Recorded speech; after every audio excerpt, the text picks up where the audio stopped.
It was a typical morning: sunlight in the kitchen, a headache, and a familiar solution. Tylenol. You trust the brand, just like your parents did. You take a couple of capsules, expecting relief. But instead, dizziness hits. Your breath shortens. Your legs buckle. The world spins. Panic sets in. This isn't a side effect, it's poison. You collapse, the Tylenol bottle the last thing you see. This nightmare was real for 7 people in Chicago, 1982. It started with Mary Kellerman, a 12-year-old with a cold. 1 Tylenol, and she was gone within hours. That same day, Adam Janus took Tylenol for an ache. He died suddenly. His grieving family gathered. Stanley and Teresa Janus, seeking relief from stress headaches, took Tylenol from the same bottle. Both died. 3 family members lost in a single day. Autopsies puzzled doctors. Healthy people don't just die. Firefighters Philip Capitelli and Richard Keyworth noticed the Tylenol connection.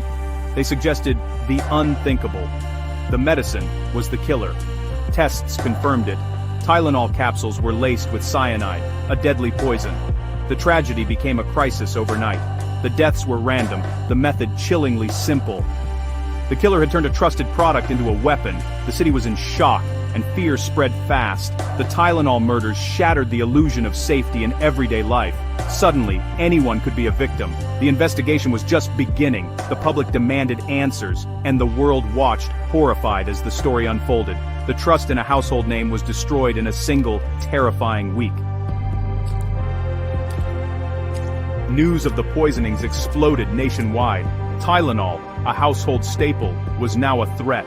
Police warned residents over loudspeakers. Health officials appeared on TV, urging people to avoid Tylenol. Panic swept Chicago and beyond. Millions tossed their bottles, fearing the next victim could be anyone. The randomness was terrifying. Victims were mothers, workers, a flight attendant. No connection except the pills. Halloween was canceled in many towns as fear spread to candy and groceries.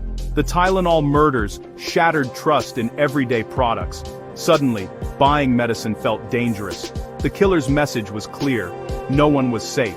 The city held its breath, waiting for answers. The sense of security Americans once felt was gone. The world had changed overnight. The investigation was massive.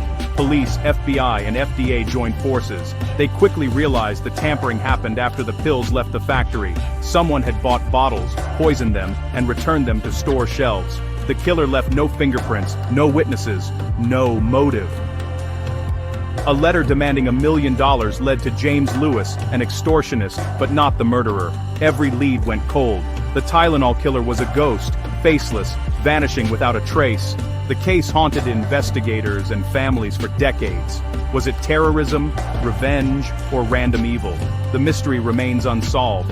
The Tylenol murderer became one of America's most chilling legends. Johnson & Johnson faced a crisis that could destroy them. Instead of hiding, they recalled every Tylenol bottle, over 31 million, at a cost of $100 million. They launched a public campaign, warning people and answering questions. The company put safety before profits. But they needed a permanent fix. At the time, pill bottles were easy to open.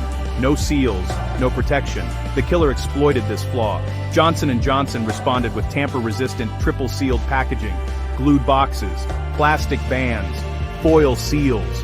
When Tylenol returned, it was safer than ever. Customers came back, trust slowly restored. The company's response became a model for crisis management. They proved a company could act with conscience. The industry would never be the same. The Tylenol murders left a scar and a legacy. Every safety seal on medicine, food, and household goods traces back to 1982. The tragedy forced companies to rethink consumer safety. The killer was never caught. The case remains a haunting mystery. For victims' families, there's no closure, only unanswered questions.